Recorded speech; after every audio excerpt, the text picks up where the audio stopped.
Meru iko yule iko Isiolo, anaweza kuwa ni mtu Isiolo. Mborana yuko ile iko Isiolo, anaweza akiishi pande Meru, yeye ni mtu ya Meru. Wanasiasa ya kujifanya wao ni hodari kwa jamii yao, hiyo italete serikali ingia katikati haraka. Isipokuwa hivyo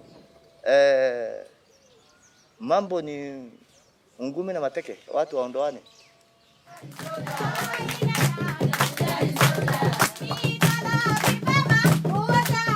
Kwa sababu mila yangu inakubali wizi.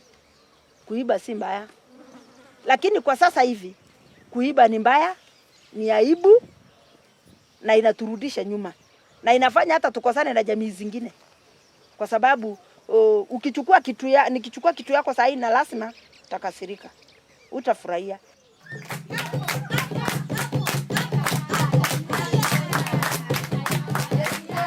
Why should I be told to wait for an identity card for 3 years? Or my younger brother or my younger sister has to be vetted. Is he not a Kenyan? My dad and my mother are civil servants. So it automatically tells you their daughter or their son is a Kenyan.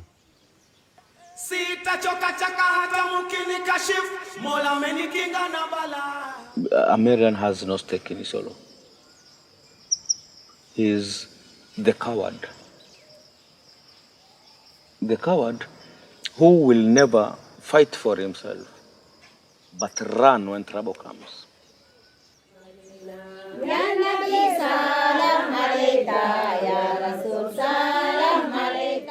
When I was trying to get my ID card, some 1970-72, when I was in Nairobi, I was told to go back to my home district.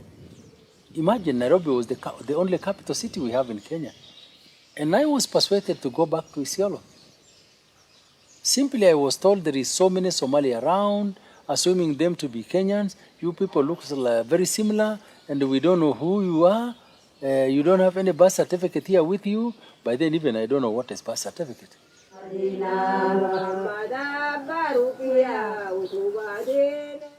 Because some leaders who are entrusted to lead the people into the values of religion, they've taken advantage of that to earn themselves a profit at the expense of the people. The politicians have also used the political tool to divide the people of Isiolo into different categories of tribes so that they can manipulate for their own personal gain.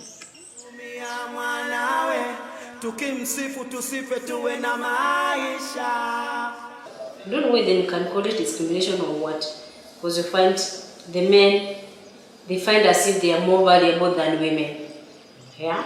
So you find that even the service in the morning, you find some of them, like the Samburu, you come here, you hear that it's not supposed to be greeted by the woman in the morning.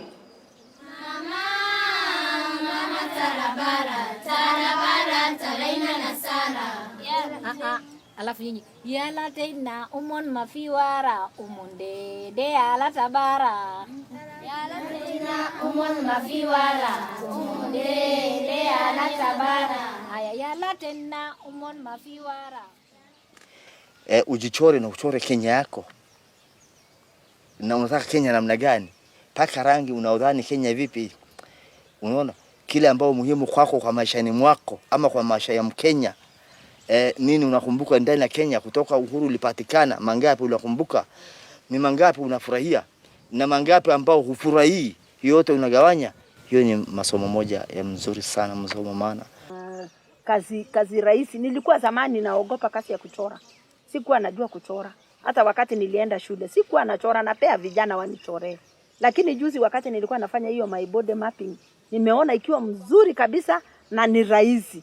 Na ni vizuri kwa sababu niliweza kujieleza kupitia kwa hiyo body mapping. The silent room is like a solace place. Now for all this, away from all the madness of the world, away from everybody, just you and how you feel about it. It's like a healing place.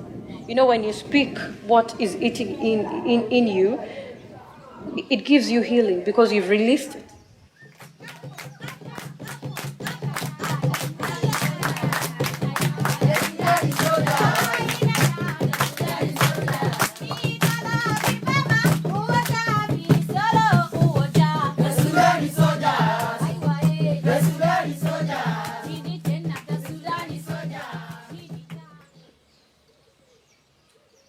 Msamburu sasa ni mtu wa aina hiyo.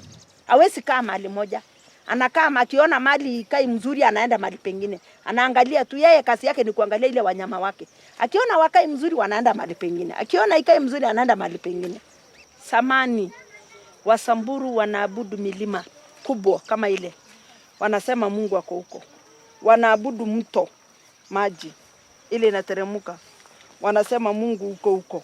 Wanaabudu mawe, rocks zile kubwa kubwa. Wanaamini kwamba Mungu ako pale. Wanaenda mahali pale, wanamwaga maziwa kama njia moja ya kuabudu, wanachinja, wanachoma nyama kutoa ile sacrifice kwa Mungu. Wanaamini kwamba wakifanya hivyo Mungu amesikia. Colonialism were treating you people.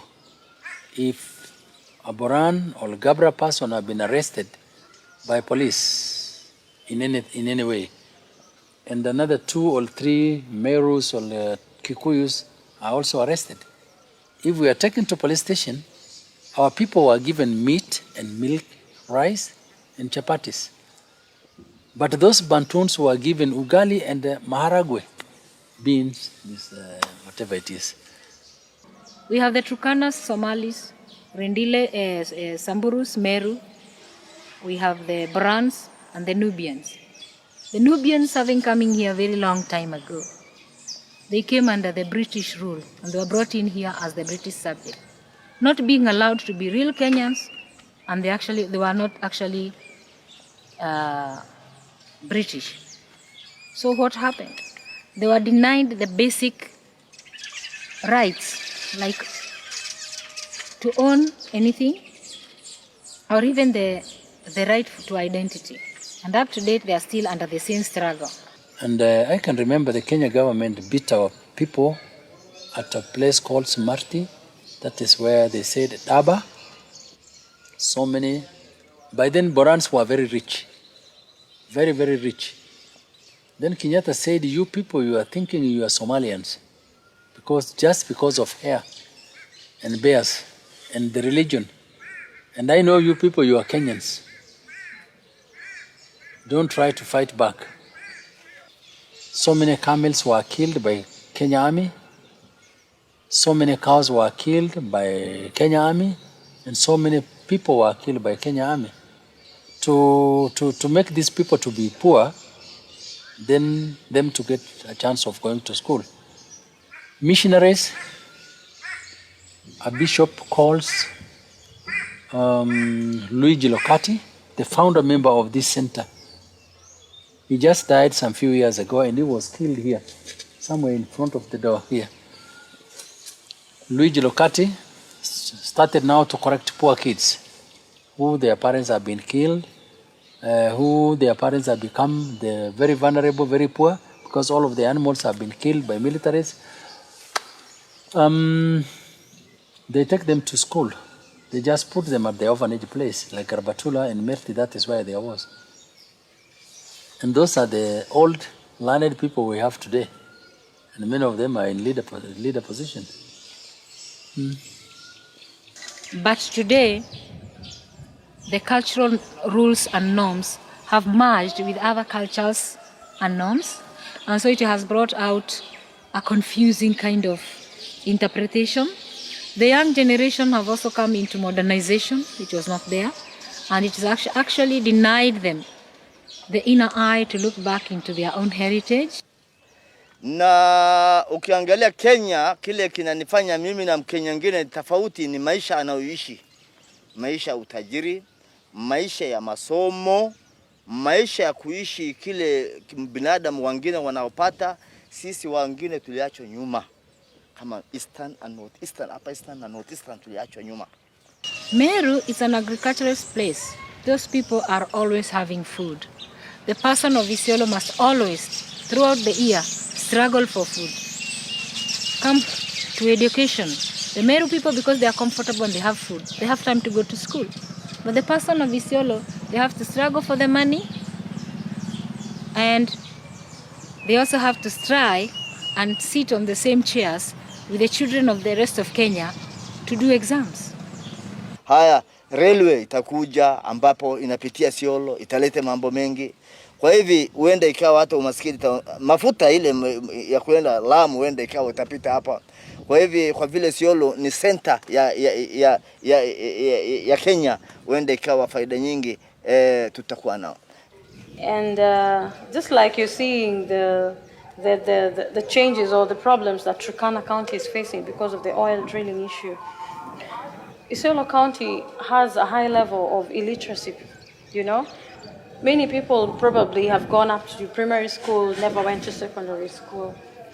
So it will also bring challenges because if maybe Otieno, Wamboi, Kamau, I don't know, Keremi, you know, people from different other communities come and are employed in Isiolo, they will say you have taken away our opportunities, you've taken away our employments, but they don't have the skills, you know. With these LAPSSET projects earmarked in Isiolo County, half of the Isiolo residents don't know about it. You see? And for those who know, like us, we can't tell you a definite place where something like the railway line will pass. The boundary issues of Isiolo and Meru County is the LAPSSET project issue. The Meru County moved their boundaries inside Isiolo so that they could own part of the LAPSSET project that is coming. There's a conflict by itself already. That's why I said that there is something going on for we to say no that project until we were well equipped with knowledge of the project which is coming up to us. We have to be included in decision making of that project to come. In Isiolo County, land is a thorny issue. Is a thorny issue that even the leaders avoid it. And there are 1,000 cases of parcels of land that are owned by over 10 people. All of them have documents, legal documents. Ya, kwa sababu Isiolo, hata Isiolo town hakuna title, hakuna namba, iko vuta ni kuvute, hata Isiolo town. Mahotels nini watajenga, mimi maskini ambayo ilikuwa nina uhuru wa kutembea juu ya ardhi nikilisha mali, nakaa kwa miti hii, naenda kwa mto hii, naenda kwa milima hii, siku hiyo sitakuwa na nafasi. Nimebanwa na walio na pesa, ardhi imeenda, mali imekwisha, mimi tabaki salama. But from the first government to the last government Uhuru today, no one have ever come to Isiolo County or Isiolo District and said, let's go and give title deeds to people of Isiolo District. That's why I said that we found that we have been marginalized since beginning up to date. Sasa ukiona unakuta hii inaitwa trust land, hii nyingine inaitwa community land. Sasa inakaa kama iko ile kunyang'anyana. Asa wakati imesemekana resource city inakuja kujengwa Isiolo. Hiyo mnyama inaitwa resource city. Tunaona inakuja kuleta maneno mengine hatueleweki. Haieleweki. Na itafanya hata tupigane ile kwa sababu resource city imelenga kwa Wasamburu. Kipsi. Pande ile ya chini. Nani atafaidika kwa hiyo resource city? Because when you look at those mountains, in future that mountain will become a resort city. And that resort city, no native of Isiolo County owns a land there. Those land over there are owned by senior government people in Nairobi.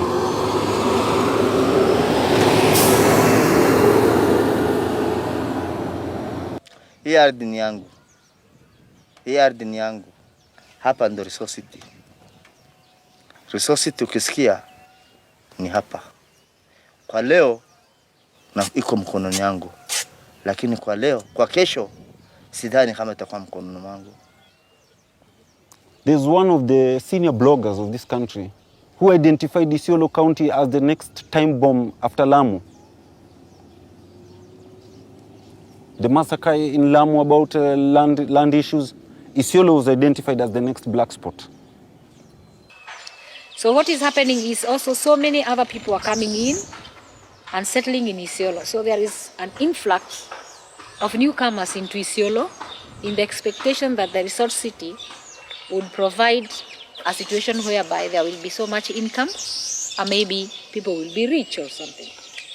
So the resort city has been interpreted in every mind differently, just like a piece of literature. The only good thing the county government did when they came in is they had to put a moratorium on land issues. No transaction, no buying, no selling. Wale mataikuni wote watakuja. Mimi sijawahi kushika maishani yangu 1,100, na leo nikija nikiambiwa chukua hii 1,100 toka ndani ardhi, nitatoka, na nikitoka hakuna ardhi nyingine. Mtoto wangu pia ni hivyo. Maisha ya Kenya ama maisha ya sisi wakaji wa Isiolo, anga tunafurahia, nyumaye tutaathirika bila kiasi. Inaitwa School of Infantry. Tuliona kibao huko mkiingia. Wanasema ni yao na walikuta watu hapa. Sasa hiyo kesi imesikizwa tangu tamu ya uongozi wa Kibaki, imesikizwa tamu ya uongozi wa Moi, President Moi, ilimesikizwa sana, tumepeleka hawa makotini, lakini juzi sasa tumekuja kusikia kwamba hii ni land ya community, sio yao. Hata kama hawa watakuja kupatiwa sehemu ya kufanya ranch, unasikia wanapiga, kama watakuja kupatiwa sehemu ya kufanya ranch, watapatiwa na Isiolo government. We are surrounded by men of uniform. They are always here. School of Combat, School of Armory, School of what? They're all here. But when we really need interventions, we don't see them. Mambo usalama. Hakuna wakati hii watu wa pastoralist watawaacha Samburu waache kuiba ng'ombe, ama Mturkana aache kuiba, ama Mborana aache kuiba, kwa sababu tunategemea mfuko. The conflict which is there now is a political conflict. Samburu are killing Turkana, Turkana are killing Samburu, Samburu and Turkana are stealing cattle from Boran or Somali, and very innocent Merians, Meru people. Meru people don't go to steal from anybody. Like for example, we have the Modogashe Declaration, where they said that if the life of a man is taken, then you pay with 100 cattle or camels, yeah? If a woman life is taken, they pay with 50. But we're still having issues because it was like devolved, it was derived by the Muslims. So the Christians feel this declaration was not for us, you know. For the Samburu is even worse. They don't compensate women, you know. So the other communities feel if a Samburu just comes and kills women, they do not feel they're going to compensate, because to them, they don't compensate women. Women and children are the same. In this month of November, we lost 15 people. Nothing like action have been taken. There is no condolence from our government, just like Mandera. Simply you can see that in a way we are a bit different from other Kenyans. And you see this 100 cattle you're hearing that is going to be paid, it is not paid to the woman or to the bereaved, the widow. No, it is paid to the community, you know? So how does the wife or the sister or the mother of this man benefit from this compensation? We call it Texas. It has its own legend, so it is our little Texas. We usually hear about rustling, and rustling is being done by guns, so they are there. I was in a security meeting and our OCPD was trying to tell us that we are not going to get security by arming ourselves. And I believed him, because the more we learn to live without guns, that means we are nearer and nearer to civilization, and we will respect each other's property and space. As I say, that information and knowledge is withheld to the few who can access it. And in the pastoral communities, women were not allowed to go to school. So it has taken time for them to be at the same step with the rest of the Kenyans to fight for equality. But here, it's more about the man having his will and the woman having her way. Cultural ways and practices have to take a gradual process to change. But when you have to change, you have to provide something else that people must leave this one to adopt that. When there is nothing to adopt, it's not very easy to change. FGM tumewacha na nilikuwa mwalimu wa kwanza kuweza kusimamisha. Na kusema kweli nilipigwa vita kali sana. Sababu ilikuwa ni vigumu kwa mtoto Msamburu kupata mume kama hajafanywa FGM. Lakini kwa saa hii my daughter anaenda kugraduate university na sijawahi mfanyia FGM. Kwa hivyo nimekuwa very good example. Nimeset example mzuri ya kuigwa. The elders have just, there is this women of making FGM. They have been really educated in so many seminars around. Now they have changed. Not 100%, but they have just reduced how they were cutting before to how they cut now. Before they really cut it, knit it, and do some funny things on it. Nowadays they don't cut that way, they don't knit it. They just, very small, just a small blunt to come out of that place. Even some are using needle. Just provide small blunt come out of it. But as the time goes, as education entered to the people, things are now changing. So right now we look similar like other Kenyans because we have education. Although it's not very proper, but we have healthy facilities like other Kenyans. Kila kaunti apate uwezo wake. Na kila kaunti ajiamulie, sio national level. Ajiwekee sheria zake na sheria iheshimiwe. Sheria itaniguide, itanilinda. Sio sheria inalinda Nairobi. It's the only county that actually up to now they have never had sittings in the county assembly, and when they have they are fighting, and if they're not fighting they're impeaching someone, which never works. Even the impeachment itself never works because it's a money game. Revolution tulifurahia maana ni serikali kuja mashinani kwa watu. Lakini kwa sasa hivi hakuna kitu inafanya kama ya Isiolo. Hakuna kitu inafanyika, imenyamaza hivyo. Ni kama tuliwaambia endeni mnyamazi. Now, when the government introduced devolution, people have even forgotten their religion and it is about tribes. So in Isiolo, there is no humanism, it's tribalism. So I don't like those two. Sisi ni wachache. Maana Wasamburu ni kama 13,000. Na wale wanajivuna sana ni Waborona. Bao ni wako zaidi ya 28,000. Wakafuatwa na Turkana. Zaidi ya 20,000 hata hawa sijui na 8. Wakafuatwa na Wameru. Wakafuatwa sasa na Wasamburu. Alafu wa Somali. Sasa unakuta sisi na Wasomali ni wachache sana. Unless tukuje pamoja, Somali na Wasamburu ndio tunachagua mtu mmoja kubwa. Tunapata kiti kubwa. Lakini bila hiyo si rahisi. So whenever you put up something new, it will also have its own shakes and waves. But the Kenyan people are still struggling out there. You could see the politicians, the men and women, people would say fighting, but actually they are trying to enhance the constitution to be alive among Kenyans. Mabadiliko iliyoko muda mrefu ya miaka 50 na mabadiliko kwa mwaka moja, kia mwaka moja ndio bora zaidi kuliko ile miaka 50 iliyopita. Because I am sure I was born in Isiolo, I am not from outside. That's why I want it to be very clear to anybody that I am pure Kenyan by birth, being in Isiolo County now since when the majimbolism start. Na siwezi toka hapa niende kwenu Kongo ndio niitwe Mkongo. Mimi sitaki kuitwa, nataka kuitwa Mkenya.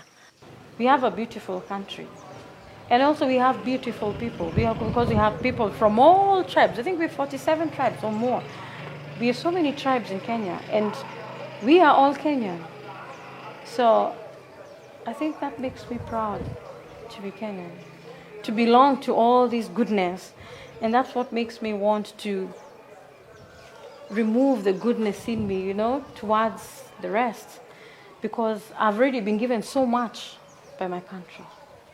Yes. I belong to Kenya, and I know I must be very assertive on my stand and make everybody realize I'm a Kenyan. Even when some of them want to take advantage of me, I must always remind them that I'm a Kenyan by heritage and also because I was born and believe this is my country.